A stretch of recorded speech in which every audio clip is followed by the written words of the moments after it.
What is up, y'all?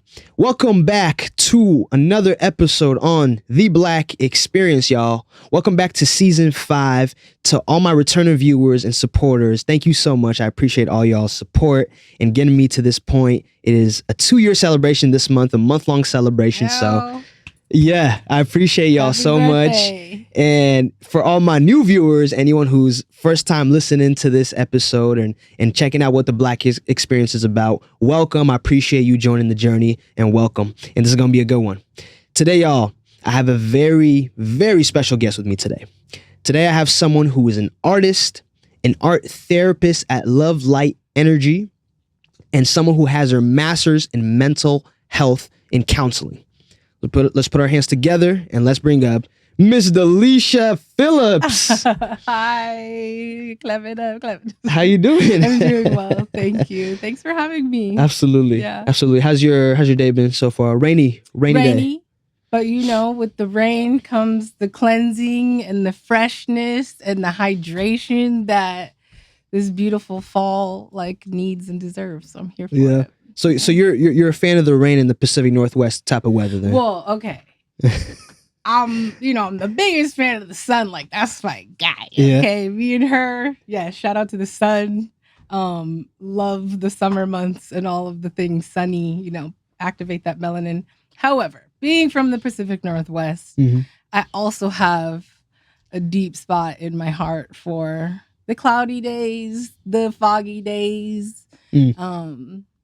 The rainy days, the wetness. We got to stay hydrated, so I'm here for it. Yeah, that's actually a good attitude to have too. Yeah, because there's some days when it's raining and I'm on walk to school or whatever, and I'm like, oh, are you serious? Yeah, again, and it's November, and I'm like, well, what do you expect of me? It's just part of the season, so you just got to get accustomed. It's part of it up here in the PNW. The other thing I would say is kind of like side quest. As an artist, rainy days are actually also helpful for my craft, because when it's sunny, I be trying to be outside. I got adventures to be on, but once in a rainy day, a dark day, a cloudy day, I don't stay at home. Let me stay at home. Let me get into this art stuff. Yeah. Let me make the sun in the studio type stuff. Yeah. Well, and speaking of art, and we're gonna get more into this, but last Saturday, you had your sun catcher session. I did. Whereas art therapy, my first time doing art therapy. Okay, you came. And when I came, I made a little piece. Yeah. And the way you led the whole thing was so fun. Yeah. I truly enjoyed it. Absolutely, yeah. I partnered with Chemistry, who was also on the podcast. Shout out to Chemistry. That's my girl. Partnered with her and the North Sound ACH. We did a sun catcher creation session last Saturday. Your guy slid through, made some things. It was beautiful. We were doing a little intention setting for fall transitioning from summer into the crisper, colder, darker, wetter season. So it was dope. Did a little art therapy. Everybody made a sun catcher that came. It was cool to be in creative connection. Oh yeah. We had young people there. We had elders there. It was very intergenerational. Everybody. There was dudes there. There were women there. There were non-binary folks there. We was all in all the spectrums. Yeah. And it was, absolutely. It was a dope experience. Absolutely. But Dalisha, welcome again to the Black Experience. Let's kick it off a little bit with, if you want to tell us a little bit about your background and kind of what growing up in the Pacific Northwest and life looked like for you. Absolutely. Okay, well, I gotta first start out by honoring and acknowledging my ancestors. It is through them that I have been poised and prepared and aligned with my purpose as an artist, an art therapist, and an abolitionist. Shout out to my people. Wouldn't be here if it weren't without them. So my background. Okay, I've grown up in the greater Seattle area. I've lived in all of the neighborhoods, all of the sides, in the city, in the suburbs, in the more rural areas. So that's, greater Seattle area. That's what I call home. So I was an artist as a young person. My grandmother, shout out to my grams, put me into whatever sort of art endeavor that I wanted to get into, whether it be dance or drawing or clay, plays, performance, those types of things. So I found my way to the arts and accessing those creative things. Um, I was inclined towards the arts because it was like a opportunity for coping and connection. Mm. I would say I had a traumatic childhood, um, and so arts, making things, being creative was the opportunity for me to like be in connection and like cope with what I was going through Mm-hmm. in my own, child, and adolescent like mental health experience. And so that's how I gravitated towards the arts. I'm curious, kind of like growing up, what kind of art did you start with? Was it like just sketching? Was it like painting? What were you doing? Man, it was like in all of the things. It's like Mm. hard to really distinguish, like I would style my outfits very artistically as a child and a young person. Right. I learned that from my mom. Shout out to my mom. She was just with the fits and things. You know how I style my hair. I am the ultimate canvas. Let's say that. I love the confidence. I am a canvas. My face is a canvas. My body. Right. All of the things. And so, yeah. So I think I'm an artistic. I don't know. I'm just like a creative person. Maybe it's in my soul. It's like in my DNA type thing. So I feel like it's a in me, not on me type thing. But then I was really interested in things that are like the arts that involved moving my body.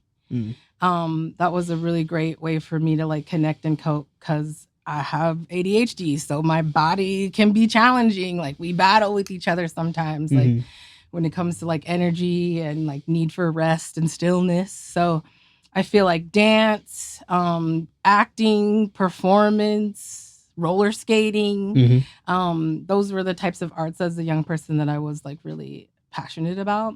Music. Yeah. Yeah. What kind of dance specifically? I'm curious. Oh man, I did like tap, modern, ballet. Okay. I was in like everything, every kind of dance class that I could do as a child. What I'm getting from you is like whenever you're embarking on something, you're just like doing everything in that thing. Like if it's gonna be art, it's everything. Yep. The art is everything. Absolutely. So were you? I guess because me growing up personally, I've always been exposed to art, like art class or whatever in middle school, high school, but I was never particularly really good at it. And because I didn't have that competence in it, I didn't really develop that confidence. Like I could do stick figures, but I was like, I'm not a Da Vinci or anything. I'm not crazy with it. Yeah. So I didn't proceed further with it. Were you initially like, shoot, I'm actually good at this thing at first? I want to drop a pin in the thing that you just said about the like, I didn't feel like what I'm hearing is I didn't feel like I was good at it. So I didn't pursue it. Like in your experience. And then there was also the interest factor too. Yeah. Okay. But yeah, I was not particularly good at it. Yeah. And I think that what age would you say you were around? I was around some like middle school, so maybe 12, 13. Mm-hmm. Yeah.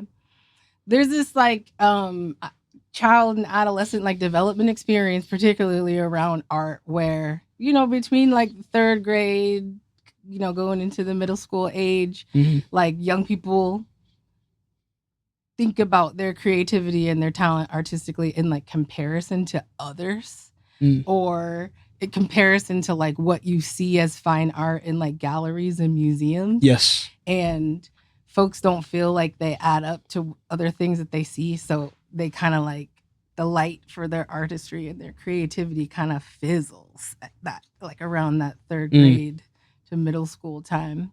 Or like a lot of people have this experience where they see what they're doing and then they see another kid who's like drawing surrealism and stuff, and they're like, oh, clearly that kid's got it. That's not. Yeah, they lose their confidence they right lose there. Their confidence. Yeah. Also, they create something and they share it with somebody, like a teacher or a parent, and they get clowned on for it. And so their confidence like diminishes. And I think also confidence inspires interest in a way, like those two things talk to each other in a conversation. And, folks lose that luster for artistry and creativity like around that third grade to middle school period. But I'm going to tell you, it's in you. It's in there. There's a light in there. Yeah. Absolutely. So I diverted. Tell me again what your question. Let me come back to the question. Yeah, no, absolutely. No, and I appreciate that, because if a 12 or 13-year-old Irma was here, you would tell me that, which is it's still in you. Like, hey, you may not be as good as Bob or Billy or whatever, but keep doing what you're doing. Keep doing what you're doing. But I was particularly asking for basically on your side of things, like when you first started doing art, did you also, I guess, make that comparison, or were you also like, no, this is my art, I'm good at it because I said I'm good at it? Nah, it was more of like, I'm doing this, I'm having these experiences, and I feel good. Or being engaged in these experiences like facilitates connection with others, which I think those are so important for, human development. We are wired to be in connection. And so like when I was in dance class, or I was in a play, or I was learning a new art form, I enjoyed it. It's like was spaces that I felt good, that I felt connected. And so that fueled my like desire to continue to be in those spaces. So like, being a young person who was experiencing a lot of childhood trauma, I had also had access to a lot of spaces in which I didn't feel good and I didn't feel connected. So I knew that from that lived experience. And so when I was in art classes and I was like, feeling comfortable, feeling connected, like fueling my creativity, I was like, oh, okay, period. Which I think that makes a lot of sense of like how I landed in a career as an art therapist, because art has therapeutic value. Making art, being creative, witnessing other people's arts has a therapeutic value. And I think that was like, I made that connection at a very young age. Could I name it as a 7-year-old? No. But I knew the experience was making me feel good about myself and making me feel connected. So I wanted to continue to pursue those types of spaces and experiences. Yeah. I remember from the Suncatcher session that you had talked about the right brain and left brain. Yes. And you had said people that were more right brain were kind of like logical, kind of just like stick with the plan, very like in a straight line. Okay, we got to switch the brain side. It's left hemisphere. Did I switch it around? Yeah. So left hemisphere is people that like linear thinking, strategy, dialogue, text, literacy. And then right side is the creative side. Yep, right side is where we host our imagination, our artistry, color theory, thinking creatively. So I'm curious, when did, I guess was that just part of kind of the research that you did, and part of you were just researching that and seeing like how art influenced the brain and what kind of people did art? That's actually something that I learned in grad school. So like you mentioned in the warm-up, like I have a master's degree in counseling with a focus in art therapy.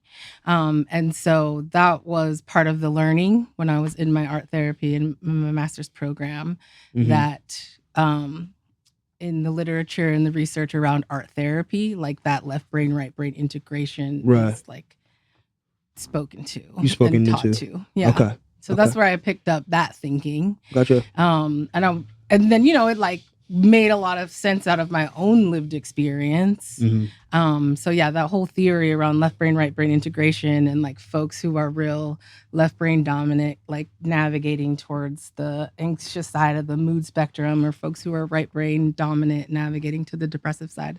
That's all like in the literature and the research around the field of art therapy or the expressive therapies. Yeah. Gotcha. Yeah.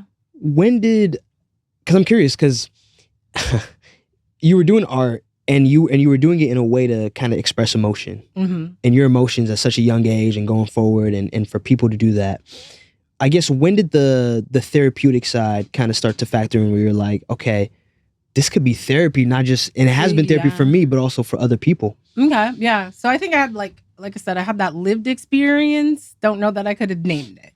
But then when I did my undergrad program, I was pursuing a bachelor's degree in psychology, and I took a class I think it might have been like child and adolescent psychology or like human development psychology Right. in my undergrad program. Sure. And one of my professors there introduced, they go over the spectrum of different like therapeutic modalities, right? Mhm. Like cognitive behavioral therapists, or we've got like EMDR focused therapists, dialectical behavioral therapy. There's a lot of different like genres and niches, and art therapy was one of the ones that she introduced us to, like in one of my classes and through an assignment. Gotcha. And so she had us do, the assignment was like a mandala drawing that was Mandela, like Nelson Mandela? No, Mandala. Mandala. Yeah. Okay. Like symmetrical art. You see it historically, a lot of cultures like Buddhism. Yeah. Basically, it's like symmetrical art. Sometimes people do it in sand.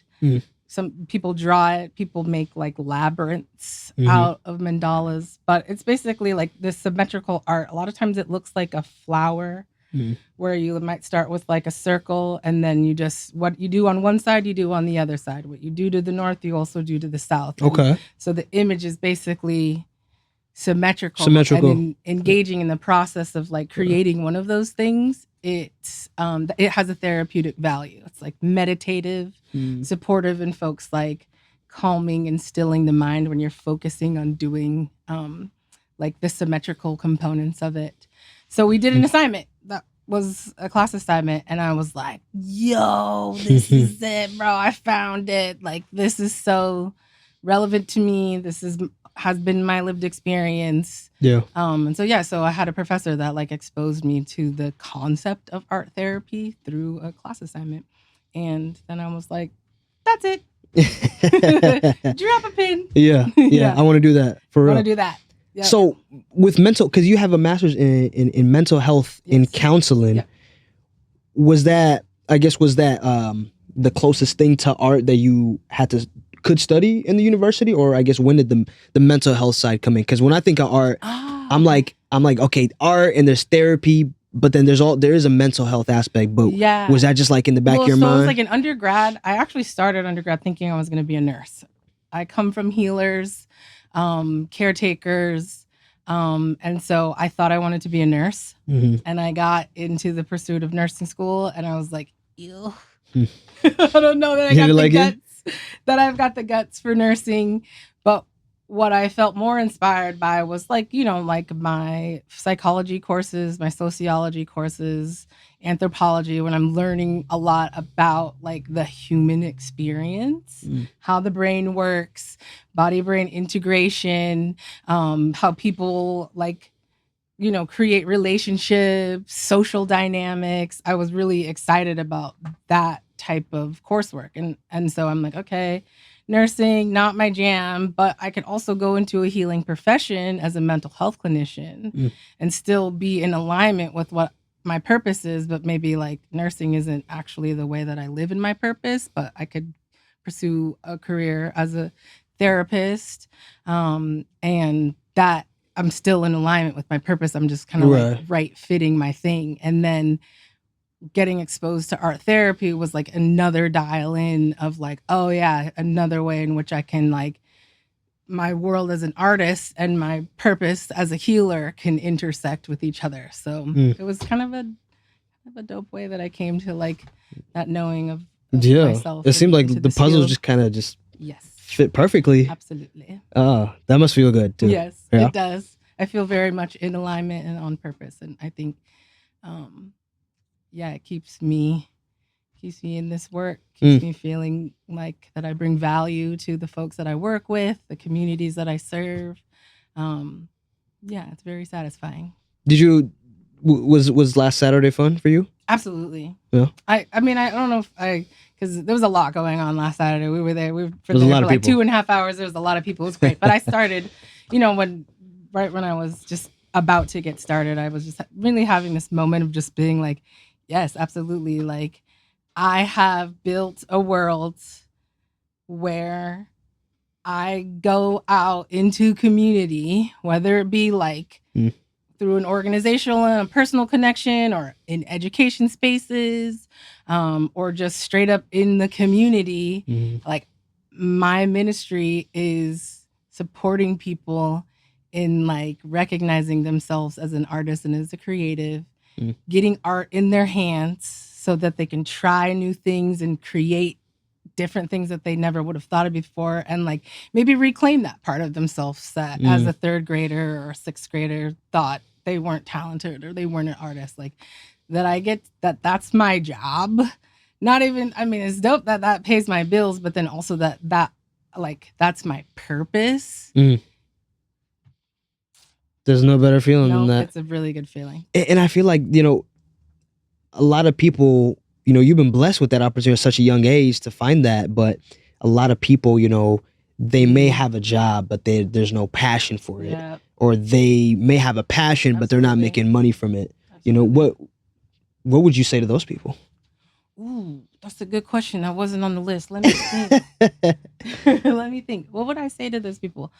First of all, I would tell them that I see them because I understand.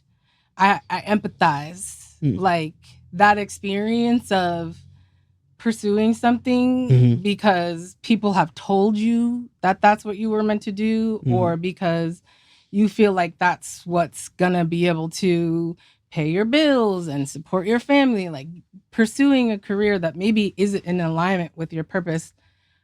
I would say, yeah, like, first of all, I see you. And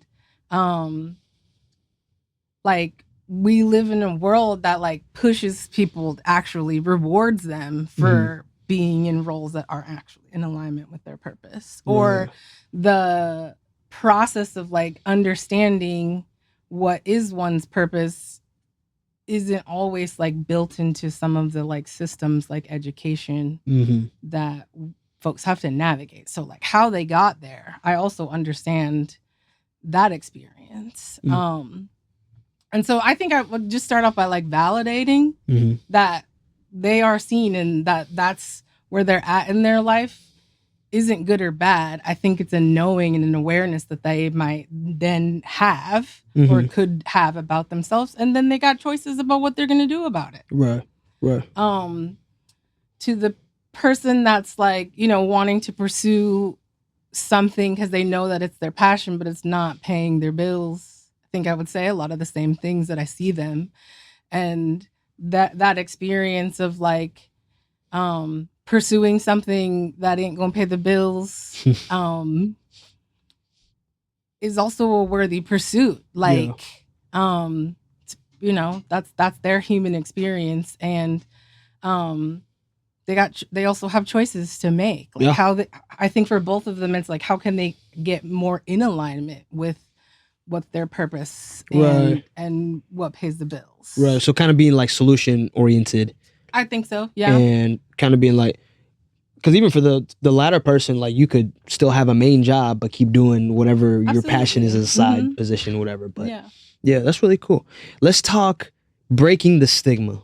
Yes. I will say, especially in the Black community, therapy, mental health, art, maybe not as much, but these kind of words, these kind of sayings, these things, there's a huge stigma of emotion. I don't want to show emotion, especially as among us men. How do we break the stigma? Yeah, this is a big question. I thought about this one a lot since you sent me the questions. And I have a spectrum of answer to offer. I feel like at a very baseline level, I'm like, if y'all don't throw, can I swear on you? Can swear. Okay. PG-13 type swear.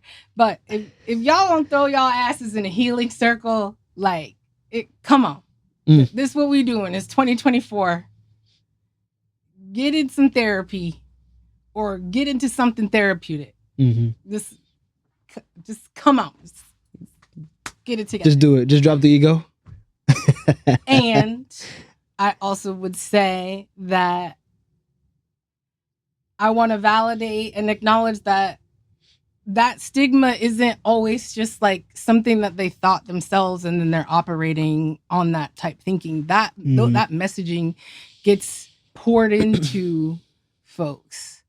like from, just like their family systems, from societal norms, right? Like people come to that thinking that like, ooh, therapy or like mental health means that I've got something wrong with me. Or if people know that I'm engaging in those things, they're going to think different. That's a real experience for a lot of people. Some of it is like realness that gets poured into that understanding, but some of it is a lot of BS that also gets poured into that understanding. And so I think, like this work, my mental health work is like abolition work. And I think of it that way. And it's like a lot of folks we know are in the carceral system. They are physically incarcerated, also mentally incarcerated. But we got a lot of people out here that is free in the body and incarcerated in the mind. And so I think this work, mental health work, folks of color, Black people in particular, can like the counter narrative to that stigma is that like doing mental health work is the antidote. It is the cure for the incarceration of the mind. Absolutely. It's like free your mind and your ass gonna follow. Shout out to Funkadelic. Right. From a Funkadelic song. Yeah. But yeah, free your mind and your ass gonna follow. And so I think there's work for folks to do to, to just shed some of that stigma. And I think a lot of the younger generations, are like really trying to make efforts to undo intergenerational trauma. Yeah. A lot of folks that are, in the older generations, they kind of, because that was what was poured into them, that stigma, they hold on to it and then they pour it into others. Right, into the next generation. Into the next generation. Next. And so, it's a process. Like you don't snap your fingers and undo stigma. I mean, that would be dope. It takes time. It takes time. It does. It takes time. And so I think that the undoing of that stigma is already happening. I think it has a intergenerational component to it. I think it also like present, current generations or like folks who have had access to the the information revolution by way of the internet. Like puts a huge, influence on reduction of the stigma because folks are having access to more information about mental health and therapy and so I think it's in the process. Folks got their own internal work to do. I also think that's a huge part of my purpose as a healer is like putting people on to the expressive therapies and like psychoeducating folks that I come into connection with about about mental health, about the world of therapy, particularly of art therapy. So like I've also got a role in it. Absolutely. And you did a great job at making Russ and I feel comfortable on last Saturday because it was new for me. Yep. I'm assuming it was new for Russ, maybe not. Absolutely, but I've never thought in a million years I'd be doing art therapy, and I went into it like, shoot, I'm probably not gonna be good at this art stuff. I don't know what to expect too much, but I went out like feeling better than I came in, and I was like, I'm actually proud of this little necklace looking thingy that I made, We did something. So I'm a living testament, y'all. Okay. Let's just say that. Can I get a witness? Hallelujah.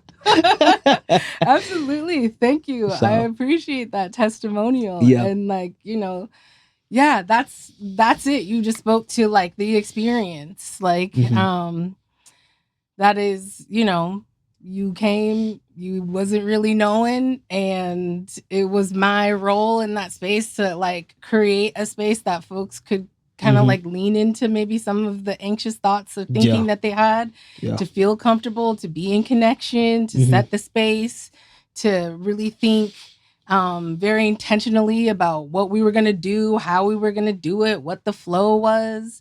And that's actually also like kind of speaks to like why art therapy is even a thing, like or what might distinguish it from just like a talk therapy or experience. emotions. Absolutely. And I've been trained to do that, as a mental health clinician with a focus in art therapy. That was what my educational experience was to like take the different kind of access points of mental health, whether it be like group therapy or individual therapy, couples therapy, family therapy, community-based therapy, and really intersect some type of art making or creativity at every part of the process. Yeah. So I got the talk therapy down. We can do that. We can sit, we can talk, we can do the mental health work in that way. But I also have this other component of experience that I infuse into the work that is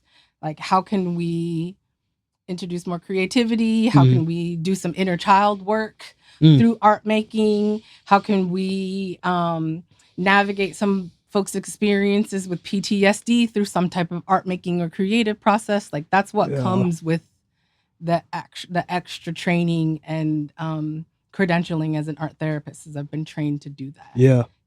And so these are like all upcoming projects and stuff that you're trying to work on and growing in, pretty much. Yeah. Well, so I have an art therapy practice, like you mentioned. It's called Love Light Energy Art Therapy. So I see individuals, couples, and families in my private practice. It's down in Georgetown, Seattle. And then I also do a lot of community-facing art-based therapeutic engagements, like the one that you came to last week. And I have, some other side projects. I do retreat work for like Black and Brown women, Black and Brown educators, Black and Brown like organizations that serve Black and Brown community. I do like art-based therapeutic retreats for those various groups. Yeah. Yeah. No, really cool. Really Thank cool. you. One more thing before we move on. A thought that just came to mind for breaking the stigma was representation. Absolutely. Like, would, other, Black men in general, if they see, hey, there are artists out there that look like us, that look like you, that have done this work before, would that also be something to help break this thing and be like, oh, actually, another guy did this, or he did this in the past, or Da Vinci, or whoever, Yeah, absolutely. I do think representation is huge. Yeah. Folks are more like likely to engage in the work if they see folks doing the work that look like them. Absolutely. That's like also researched and proven in the therapy world. Like that you can share lived experience, that you have cultural connection. Those things are really important. So on this side of things, being a mental health clinician, I have a very unique role in representing folks that look like us on this side of the relationship. You have like a unique perspective as somebody who's now experienced the world of art therapy and like kind of felt some things, changed some thinking, learned some things. Absolutely. Like you have a unique role to play in the representation conversation from your perspective. You have been touched. You have been touched by art therapy. Yeah. I'm gonna keep doing my job in the representation realm over here, and I need you to tell a friend, bring a friend, put somebody on. I will. Absolutely. I will, definitely. And I'm not expecting you to take over the world, but even if you told like 2 other people, like what spaces that you navigate in. Word of mouth can go a long way. Yeah. Absolutely. Yeah. Because I tell those 2 people, they tell other people. Absolutely. It's a whole network. So absolutely. I want to get into your favorite art projects. Okay. And any kind of things you want to shout out. So I know you brought some stuff here today if you want to show the audience. I do. Okay, so one of the things I think one of the questions that you sent me was like, like what kind of art are you passionate about, or like what are some of your favorite projects? Yes. Yeah. So I am both personally and within my art therapy practice, I really for lack of a better terms, I fucks with making crowns and headpieces. Yes, absolutely. Okay. So, and part of it is just for me, like when I make and I wear a crown, it's like a form of self-expression. I think it's like a reclamation of, like the inner queen that I am, the characteristics of the type of person, the type of woman that I want to embody. I think crowns, oftentimes they're kind of heavy, so like when you put it on your head, like you have to hold your head up. It like supports like a confident stance. 100%. Absolutely. So I'm really into making crowns and headpieces, so I brought a few to show you and I'm looking at them with your crew today. So okay, let me see.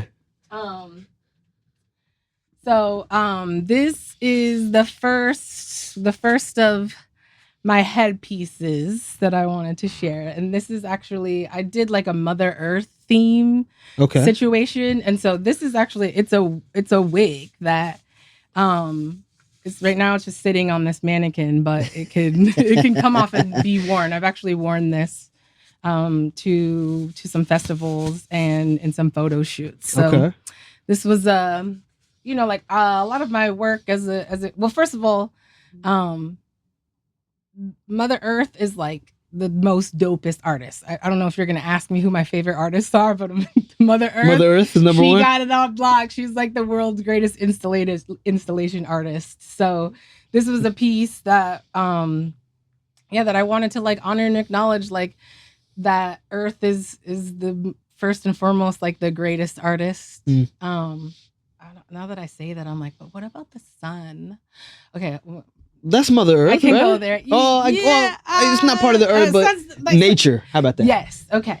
So this was a piece that I made and wore. That was, this is all like moss, and that's real moss. Real moss, and then some like fake butterflies that I have put in here, and then I just like glued that all onto a wig, and then I wore it. And I like the lipstick she's wearing. Okay, yes, we have to like glitter spice lipstick, it up, on the mannequin head. Get a little creative. Put some glitter on there. Absolutely.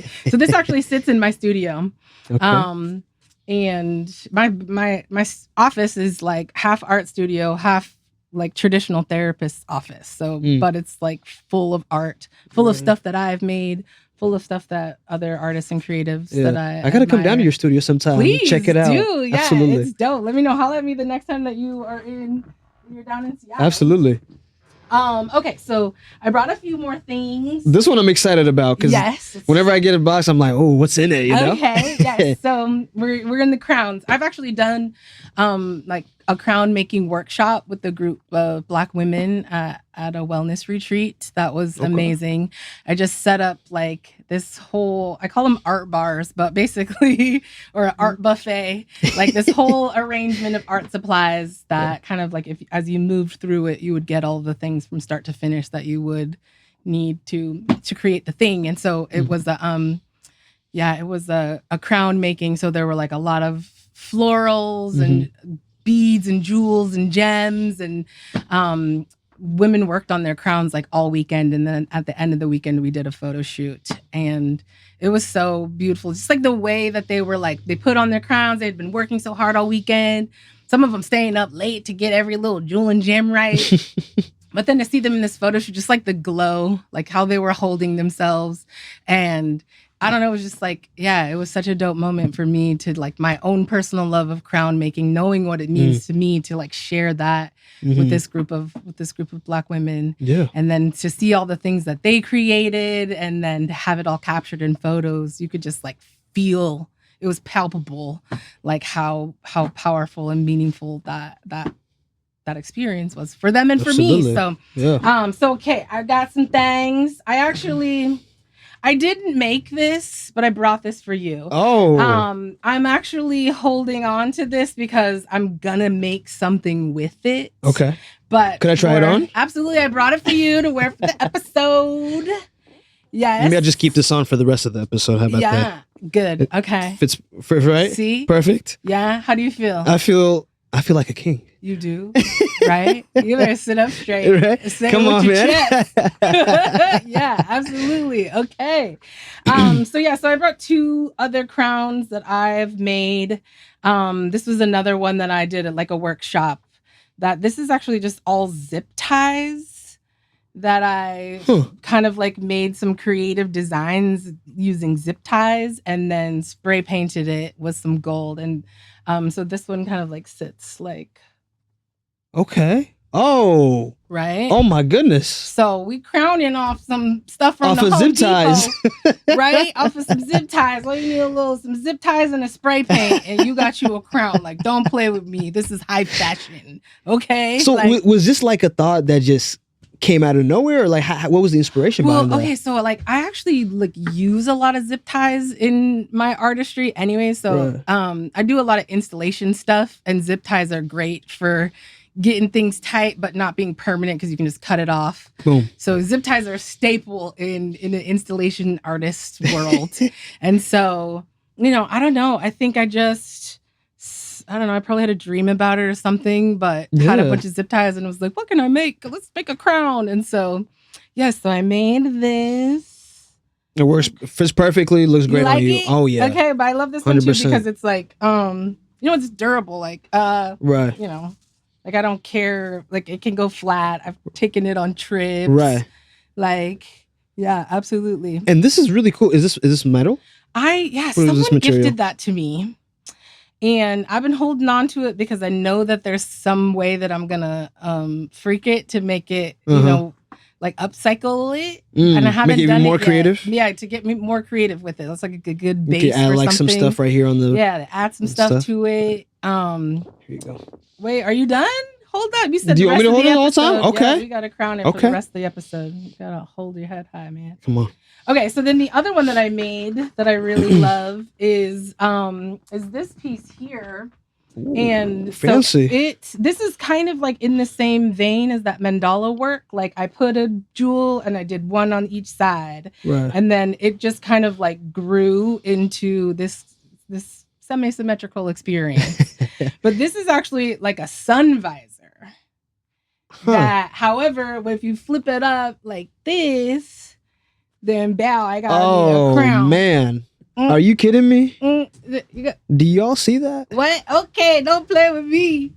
Yes. I was just looking at it from like the sun visor point of view. Right? I never would have thought to flip it around like this. Down and you got a crown. Come on. Yeah. Come on. It's all glittery too and all nice. So this one took me a lot of time. I actually this was like I was in a 10-week class. Like it was one of my it's like art therapy supervision. Mm-hmm. Basically, it was like a bunch of other art therapy students that were all in our internships. We would come together once a week and do supervision with an actual practicing art therapist. And so for that whole quarter, I worked on this. Wow. Well, so it was helpful for me to be able to while I'm listening and sitting for 3 hours. It's hard when you have ADHD. It's really hard. But if I can do some type of art while I'm sitting for long periods of time and listening, that allows me to focus. And calms you down and don't gotta. It'll kind of keep me grounded. It's a home base. Mm-hmm. I'm still listening. I'm still participating, but I also need to be creating something, which can be challenging was challenging for me as a young person because I would always have teachers and people who think I wasn't paying attention, but actually I was. You were, and it works for you. And it works for me. Yeah. So I made this in a class while I was doing supervision with a bunch of other art therapists. Oh man, it took a lot of time. I would say 3-hour class, 10 weeks, 30 hours it took me to make this. Wow. Yeah. And I know right before we wrap it up, we're gonna definitely plug in your businesses, your Instagrams, and everything else. Okay. But for people that also want to get a hold of you too, we'll hit up your contact info too, and anything that because I know for sure there's gonna be plenty of viewers that are gonna be like, where can I make this? How can I get a hold of Dalisha to make this? Holla at me. Yeah, we'll give you the contact information for sure. So yeah, but Dalisha, this has been so fun. This is the part of the episode where I love to call the deep end, which is any viewers that have made it this far, they get the golden nugget question, the advice question, baby. So Dalisha, considering your background in mental health and counseling, in art therapy, being an artist, being an abolitionist, everything that you've been through and everything that we've talked about, for anyone that wants to embark on art therapy, or anyone that wants to embark on whatever it is that their journey is about, what advice would you give them?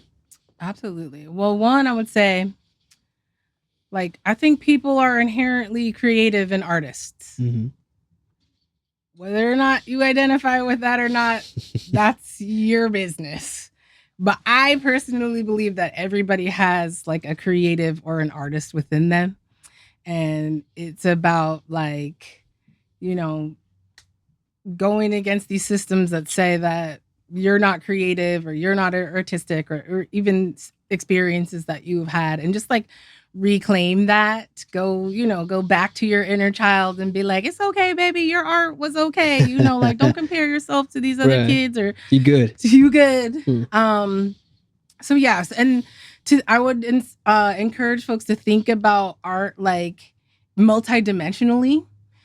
I think folks kind of one-dimensionally feel like art is like, okay, you've been trained, mm-hmm. or you have a talent, or mm-hmm. you have an interest in that. Your stuff is up in galleries, or you're this type of artist. You look like this, you've done this, you've had these experiences. And what I would say is like, blow all that up. Like, you are an artist every day that you put an outfit on that has some type of style, or like you are putting some sort of care and consideration into it. Like when you are cooking, absolutely, you got a little. I know, okay, I know you get more confidence as the time goes on with you. Absolutely.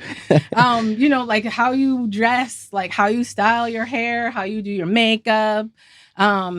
People put a lot of artistry into things like their cooking. Like if food is, or you're passionate about food, that's those fancy restaurants. I don't know what it is sometimes, but culinary art. I think people kind of forget that sometimes, but like cooking is like such a, a huge art form. Or like people, even like, let's say for the male population, maybe they care about their vehicle, right? Like, I'm not trying to be stereotypical or like superficial with this, but like, if you maybe how you pick the paint for your car, you get rims, or you get like an interior that looks nice, right? Like that's all artistry, that's all creativity. Like it is literally infused in everything that we do, all things that people can care about. I think there's a lot of artistry in athleticism.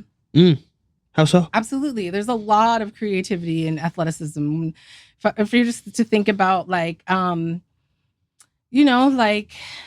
a soccer team, right? Like they're all tapping into their passion for the sport, but they're also thinking creatively about how to make goals. Or when they're on the sideline with the coach and the coach is going over plays, they're integrating some sort of visual representation into the sport, like their jerseys, how the like what people's uniform looks and feel. There's like a lot of creativity in athleticism that I don't think that really gets like people don't associate nurtured. art into those things. And so it's like, man, it's in all things. So open your eyes, look for it in different places that you maybe thought that it didn't exist before, because it is there. Appreciate it, Queen Dalisha. Thank you so much for helping on the podcast. It has been an honor and joy. Thank you. Y'all see my crown, my king crown. I might have to wear this. I might have to keep this. Maybe. Okay. Well, someone gave it to me, so if I gave it to you, it's like pay it forward type thing. So maybe it's just a special just for this podcast. Then how about that? Yeah, okay. Whatever works. We can talk about it. Appreciate y'all for tuning into this episode. Stay tuned as season 5 rolls on, and we'll catch y'all on the very next one. Until next time, guys. Peace. Peace. The Black Experience Podcast. What is up, y'all? Thank you so much for tuning in to that episode. Make sure to click the subscribe, follow button, as well as the bell to get notified on all my new content that is coming out every Wednesday and every other day. And make sure to click that link in the description down below to get access to all my socials and any other platforms that I have my podcast on. And until next time, y'all, peace.